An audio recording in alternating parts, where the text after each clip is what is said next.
Good morning. Thank you so much for joining us today for the announcement of a very important study. You have it on your seats, and hopefully you'll see it all over the place after today. It's entitled Students Involved with Child Welfare and Juvenile Justice System in the School District of Philadelphia. It's my belief that this study will have some pretty big implications for our neediest children in our public schools, both district managed and charter.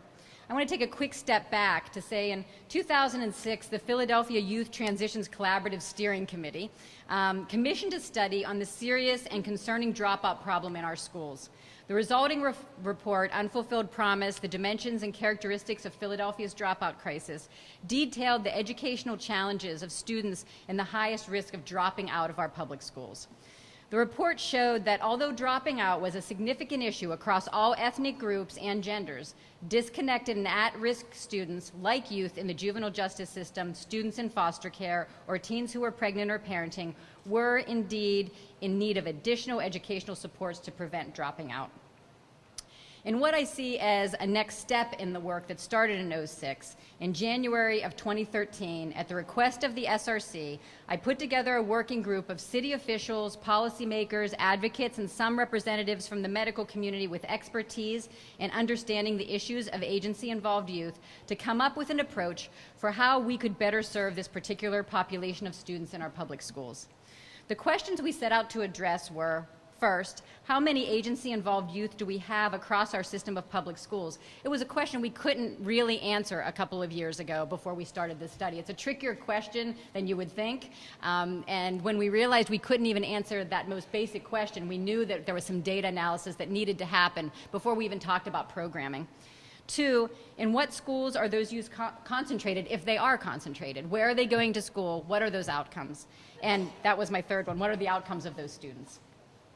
We identified two very specific approaches to answering these questions. The first was a quantitative assessment of the scope and depth of agency-involved youth across the system, which Dr. Rubin will speak to more in a few minutes. The other piece we did, so we wanted to do the quantitative, we wanted to do the data crunching, we wanted to understand the numbers, where they were going to school, all of that, anything you would want to know if you were thinking about any sort of policy changes. But we also wanted a qualitative analysis. So to do that, we really looked to the Department of Human Services Qualitative Service Review, the QSR, and that's really where you follow a student, a team from the district and DHS would follow well, not follow a student, but go to all the different places a student would go to and speak to all the adults who are involved in the systems and find out what does this experience feel like from the student's perspective and what do those outcomes look like. So those that we did quantitative, we did qualitative. Both of these analyses aim to help inform school district and DHS policy on how to best serve students' population with extraordinary challenges in a system where our students' mobility is high, both in and out of different schools and child welfare systems. This report, I think, will have implications on several policy fronts. First, I think one of the things that we will ask and have asked, are there schools that are doing well with students involved in the social service students who are involved in the social service agencies, and what can we learn from them? So are there schools that have figured out how to serve this population? Two, where do we best locate social services for optimum use? So if we do have concentrations, how do we make sure that the services that those students need to be successful are readily available? And three, over time, how do we ultimately hold ourselves as a city, and I'm talking about all of us, accountable for the outcomes of this student population as a subgroup? I doubt you've ever seen report outs on this population as a subgroup and their educational outcomes. But I think that's something that this report really begs the question, and it starts by setting a ground level data that we can go from. I'm happy that the findings from this report will help inform how the city and school district resources are deployed amongst our schools. It's this kind of data-driven, collaborative policymaking that will help us to eventually improve outcomes for all students, but particularly this population of youth. I'd like to thank all members of the working group for their expertise and spirit of collaboration. And I'm not sure how many folks are here, but let me tell you who was on that working group. It was really a Herculean undertaking as we looked across data systems, across policies, across these big systems to figure out how we could work better together. So And I would say that just the act of sitting down and deciding what data to pull and how to measure this in and of itself is a wonderful exercise in cross-system collaboration, because we found out a lot about each other's systems, even more than we knew before. So on this working group was SRC Commissioner Feather Houston, DHS Commissioner Anne-Marie Ambrose, and her Chief of Staff, Jessica Shapiro, Karen Lynch, Chief of Student Services at the School District of Philadelphia, Dr. David Rubin, Sophie Hang, Dr. Heather Griffiths, and Rachel Meadows from the PolicyLab at the Children's Hospital of Philadelphia, Gabe Kurloff, former CEO of Arise Academy, and Frank Cervone, Executive Director of the Support Center for Child Advocates, also Travis Larrier and Ami Patel from my office, along with me. So I'd like to thank all of them, and if we could take a second just to give them a round of applause. Also want to thank the William Penn Foundation and the Philadelphia Youth Network for their support on this report and this work in general. So I want to end my remarks before I introduce folks with just by saying a public school system is only as good as the outcomes it achieves for its most vulnerable students. As our city continues to push to increase high-quality educational options for all students, it's imperative that we think critically about how those seats are distributed amongst all of our students, the students that we're talking about today inclusively. Equity in funding and in access must be a principle that we all strive towards as we work together. Before I introduce Dr. Rubin, I want to recognize Judge Doherty, who's joined us today, who's a tireless advocate for this population of students. And so thank you for being here today, Judge Doherty. Now I'd like to introduce Dr. David Rubin. He's the co-director of PolicyLab at Children's Hospital of Philadelphia. He's conducted the quantitative part of this analysis that you see in front of you. And he's going to highlight some of the report's findings and talk to you a little bit about the report. So, Dr. Rubin. Thank you, everyone. I'm very grateful to be able to have the opportunity to, from my vantage point, coming from the Children's Hospital of Philadelphia as a general pediatrician, running a center there with my co-director as a lawyer, to engage the way we did with this commission, with the mayor's office, the school district, the Department of Human Services. Our work at PolicyLab, we hold true that we hope that our interdisciplinary research will inform programs and policies for children, and through deep engagement to ensure that the questions we ask and how we sort of derive what our conclusions are, that it's based on a strong foundation of research. I couldn't have asked for a better project for our center to do this with. And what I learned over time as I work with folks across the city, and I'm looking at our Chief of Student Services here, and the Superintendent, and Commissioner Ambrose, and Lori Shore, but also their staffs and the folks across the district and the Department of Human Services, is just how deeply engaged people are and really want to do the right thing in very challenging circumstances for kids here in the city of Philadelphia. When I look at the report, I'm not going to review all the findings of the report. The things that stood out to me, coming as a neutral party here, someone who just tried to help the city think about their data and watch a process play out, were a couple of things. Number one was just the sheer magnitude of how many of our youth in the school district have a history of child welfare or juvenile justice involvement. That number is 17% overall. 20% in the high school years. And just to kind of contextualize this, because I sort of put my hat on, think about what would that look like for a teacher in our classrooms. That 20% is the average. But in many of our particularly neighborhood comprehensive schools and neighborhood comprehensive high schools, a teacher will look at a classroom of 30 children. If they're lucky, that classroom's that small. And they might see a dozen youth. They don't know who they are. They have some ideas who they might be, depending on some of the challenges in the classroom. But maybe a dozen kids in that classroom in a lot of our schools, this is not just a few schools, will have a history of child welfare or juvenile justice involvement. And I think to myself, if I were that teacher, what does that mean in terms of what I'm delivering to those dozen students? But also, what does it mean in terms of creating a cultural learning for all my students, where the majority of the students have no history of child welfare or juvenile justice involvement? And I think it helps us in a very challenging financial environment think about what these teachers face every day in these schools.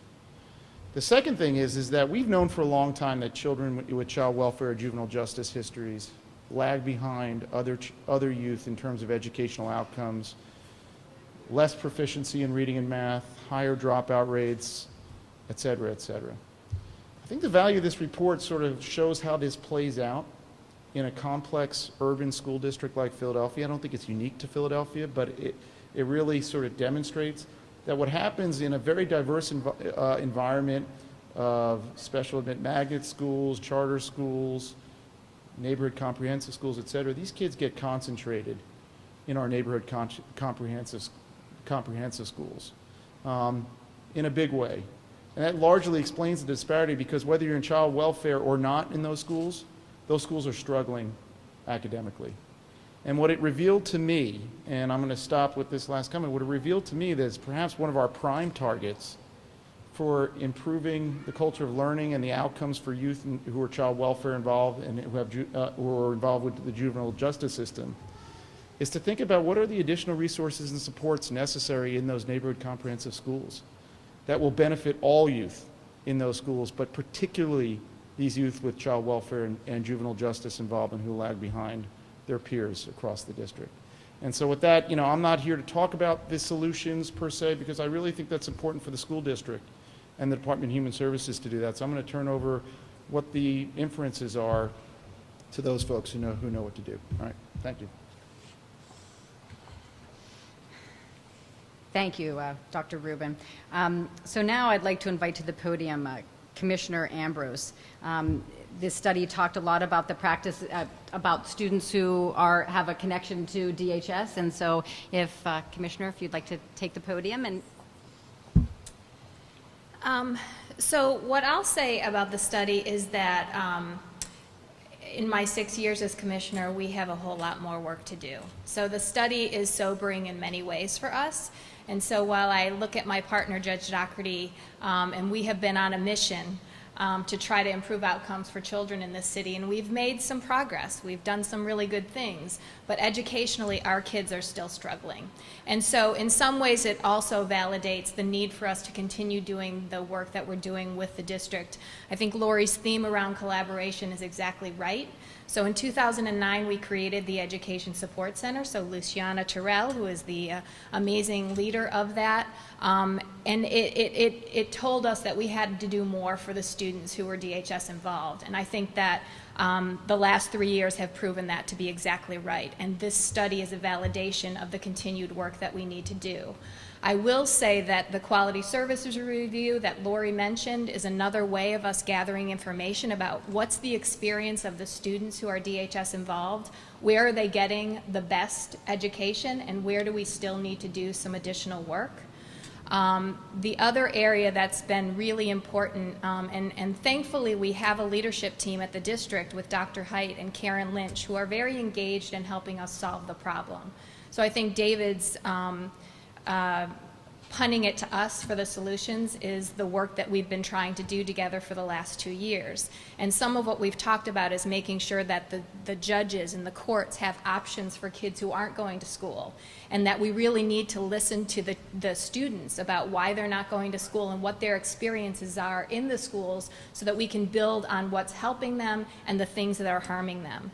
And so while we have tremendous work to do, this report in many ways is a guide for additional investments that DHS needs to make in the schools. We all know, it's no secret, that the district really doesn't have the finances necessary to solve some of these problems on their own. So DHS is going to use this report and use the data to guide strategic investments that we need to continue to make in the district. And some of those will be programs. Some of those will be investments in leaders in the district who are really open to receiving the social services that are necessary to support the students. And I think what we've proven over the last 2 years is that we're willing to be very creative in the solutions that we need to come up with. And there's lots more people who can be involved in that conversation to continue to guide the investments that we make. But to me, the good news is that we have a report. The bad news is that we have a tremendous amount of work to do, and that we all need to work together to try to solve the problems that are so clearly identified in this report. I remember my friend David Rubin telling me about 4 years ago, you need to put social workers in the schools, Annie. You really need to do that.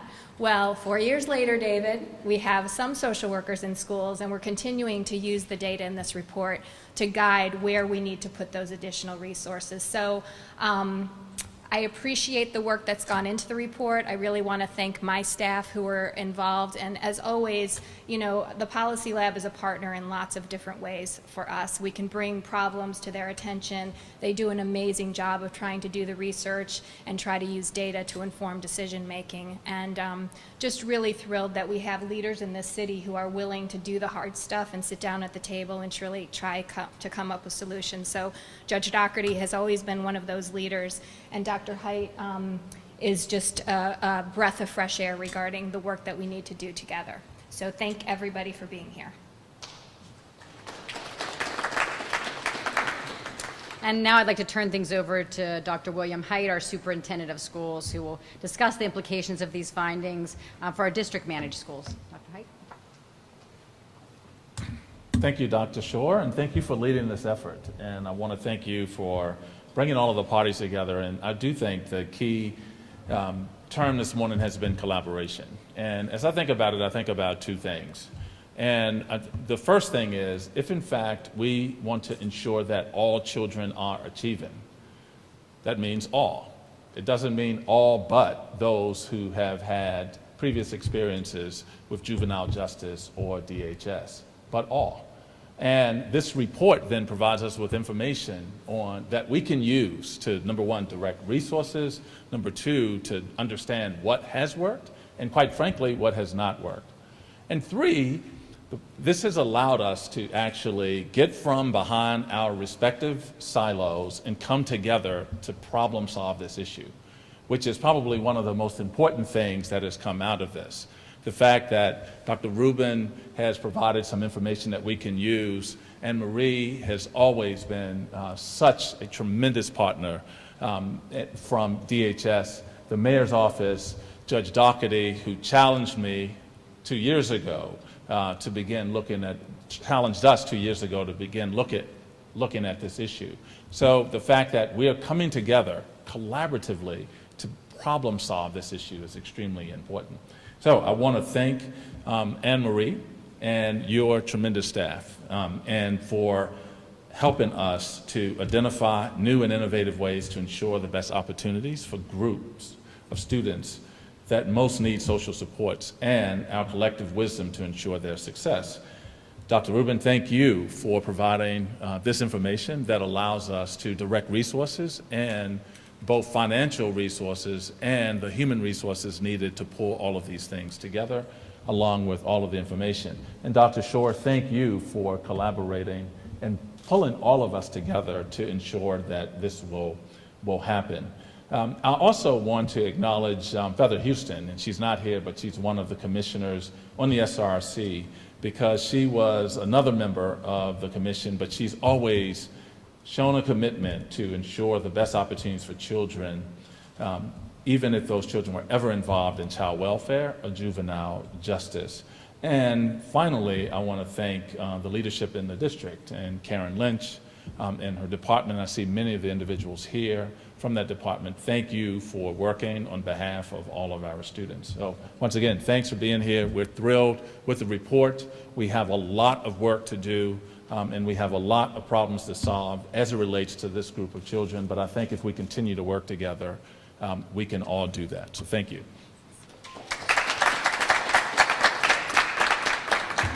Thank you, Dr. Height. So that's our formal presentation. I'd like to open the floor now for any questions from the media about this study.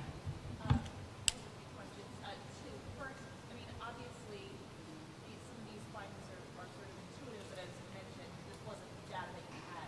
Yeah. Is there anything in the research that was surprising? I think the high number of students, so the question was, what were the surprising findings? I think for me, it was just the percentage of students in our comprehensive high schools. We had sort of seen some things that suggested that, but never something that was so concrete that you felt good about making a policy decision on it, you know? And I think it can't just be somebody tells you this and you sort of notice it, but you can't redeploy millions of dollars of resources without having some really carefully done data to understand that. So I think it really shines a light on the particular needs of our comprehensive high schools at a time, frankly, when those resources are being diminished because of the funding crisis. It's even more of a startling and exasperating finding for that reason. And my other question is about the funding, and Commissioner Ambrose and Dr. Ambrose, and you alluded to it as well. I mean, given the financial realities and we're talking about if funding doesn't come through, high school classes may start at 41. How do you get to your next steps? We know we have a lot of work to do. How do you get there? Yeah, I mean, and we're working so that won't happen, Kristen, by the way. Kristen was talking about the funding and the impending crisis, and if in fact funding doesn't come through, the classes could swell to a pretty significant number. We didn't recommend approving the budget simply because I don't think that budget represents the type of environment we want for all students. But I do think, though, that we also have an opportunity to think very differently about how the resources are used, however small or large those resources are. And so if we could think about where do we direct resources and what those resources support, the types of children, the children with certain needs, I think all of those things become important. So as we think more collaboratively, you heard Commissioner Ambrose talk about social workers and the fact now that some are identified in schools. We're doing very similar types of approach. We're taking very similar types of approaches with other agencies, just so that we're able to work together to identify resources, particularly around social and emotional needs of children, that are really important. We're going to continue to advocate, both at the city and the state, for funding. I'm in Harrisburg tomorrow doing just that. Yeah, and I'll just add that we've had to, Judge Doherty and myself are responsible for the needs-based plan and budget, and we've had to really think very creatively about how we quickly redeploy some of our resources. So I'll use truancy as the best example. About 4 years ago, there was intensive planning with the district and the courts and DHS on a truancy process. Unfortunately, the staff from the district who actually pulled the cases and told us who was truant no longer exist. So now we have to work and scramble over the summer to issue a new RFP for truancy. And so what we're trying to do is very quickly respond to the needs of the students and think differently about how we help fund those things. We just met with Karen about some investments that we hope to make in the next round of our budgeting process, but then it means we can't do something else. And so those are decisions that we have to make collectively with the court around how we can try to redeploy the resources. But having this data that says so many of the students that are in the district schools are the responsibility of DHS really helps us figure out how to creatively and strategically make those investments in things like PBIS and city year and kind of filling in some of those gaps. And so that's the work that we have to do based on the report that you heard about today. I was just going to, just a little bit more. I mean, I gave you a couple of my thoughts about the findings. So what's surprising to me too, I mean, first of all, I don't want to, undervalue understanding how a disparity for youth in foster care plays out, not just in Philadelphia, but nationwide, in urban school districts that have a variety of educational options for children, right? And this becomes more about the schools and where kids are concentrated than it is about the kids themselves and the services and supports that are provided to kids in those schools, right? Secondly is to acknowledge that there's a great variability in your child welfare and juvenile justice population. And I think you have kids who are struggling, and you think about what are the resources and supports that those kids need, but you also have kids who are resilient. And as a pediatrician and as a parent, I think who advocates for that child who is in a neighborhood comprehensive school to elevate them to think about trying to get them into another school setting if it's appropriate. And so you see that variability when you look at the data, because there are a lot of kids who are doing well. And we need to acknowledge how do we promote resilience even as we try to respond to the challenges that kids have. want to add on to that, when the report out for the QRS, which is the quality, or QSR, I keep inverting that, the QSR, the report out happened with DHS staff and school district staff all together. And one of the things about resiliency, I had always thought that, and these are just perceptions we have, being in Philadelphia for so long, that a kid who was agency involved in a comprehensive school didn't stand a chance. But through this, we've actually followed some kids who had plugged in to some of the, niches inside those comprehensive schools, like auto mechanics or something like that, where they felt they found a niche inside that comprehensive school. So while I'm not saying in any way it's the best thing to happen to a kid if they're DHS involved to end up in a comprehensive school, I am saying there are, for some of our comprehensive schools, they've figured out ways to create niches where kids can connect, and we've got to figure out how to make that happen for more kids in more places. And I think, Yeah. I was going to ask Dr. Height, how many more social workers can we realistically expect to go into Philadelphia schools, and which schools are we talking about? Which ones will get the first? I think that's a more appropriate question for Commissioner Ambrose. So originally, we have a new structure called Improving Outcomes for Children, where we're strategically delivering services at the neighborhood level. And so what we've done in 2 of the community umbrella agencies now is have 2 social workers assigned to those community umbrella agencies. In cooperation with the district, we've identified the schools that have the most DHS-involved students and have leadership that's receptive to having us there. And then we really try to do preventive work. We try to figure out from the teacher's perspective and the principal's perspective, what are the needs of these students and how do we try to quickly provide services to those families. And so we're scheduled to put 2 of the social workers, as I've described, in each of the community umbrella agencies. But we also have to do some work around the research that tells us that early learning means a lot. And so we're going to have 1 social worker for each of the community umbrella agencies that tries to hook up little kids with the services that would be necessary to get them ready to learn by kindergarten. And then older youth is a huge problem in our system. As you can see from the report, the percentage of DHS-involved kids in the high schools is higher. And we really need to focus on those older youth and make sure that we're creating a learning environment that meets their individual needs. And so we're going to try to redeploy some social workers to do that. All of this is in the context of trying to meet the needs of the child welfare services on the child protection side. And so preliminarily, we hope to add about 27 social workers. But the need is far greater than that. So while it's something, it's not nearly enough. And so the district needs a lot more supportive services in order to meet the needs of all the students in the district. I didn't see, are the schools with the highest concentration identified in the report? No, but we can use the data that we have to actually dig a little bit deeper. And so we have a memorandum of understanding with the court and the district in order to look at that data, student by student, if we need to. other questions? Before we break up, too, I neglected to thank Tanya Wolford for all of her work on the data. Sort of the unsung hero is the person who has to clean and get all the data out, and it's a maddening job, and we appreciate your commitment to this. So thank you very much. So thank you for being here.